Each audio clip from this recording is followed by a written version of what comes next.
بسم اللہ الرحمن الرحیم۔ بغداد کے مشہور شراب خانے کے دروازے پر دستک ہوئی۔ نشے میں دھت شراب خانے کے مالک نے ننگے پاؤں لڑکھڑاتے ہوئے دروازہ کھولا تو سامنے سادہ لباس پہنے کوئی پروقار شخص کھڑا تھا۔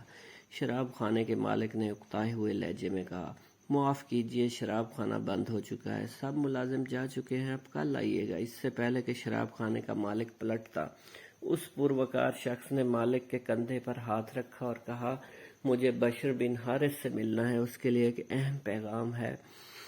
اس پر شراب خانے کے مالک نے چونک کر کہا، کہیے، میں ہی بشر بن حارث ہوں۔ اس اجنبی شخص نے اس لڑکھڑاتے ہوئے شخص کو سر سے پاؤں تک دیکھا اور کہنے لگا، کیا آپ ہی بشر بن حارث ہیں؟ اکتائے ہوئے لہجے میں شراب خانے کے مالک نے کہا، میں ہی بشر بن حارث ہوں، کہیے، آپ کو کوئی شک ہے؟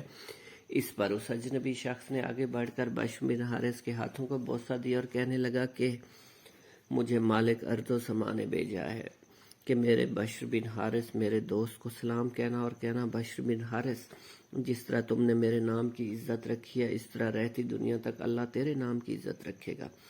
بشر بن حارث کے جسم میں جیسے بجلی کی لہر دوڑ گئی اور پھر اس کی آنکھوں میں وہ منظر دوڑ آیا جس دن وہ نشے میں دھت چلا جا رہا تھا تو رستے میں کوڑے کے ڈھیر پر گندگی پر اس کی نگاہ پڑی۔ ایک کاغذ کا ٹکڑا پڑا ہوا تھا جس پر لفظ اسم اللہ رکھا ہوا تھا۔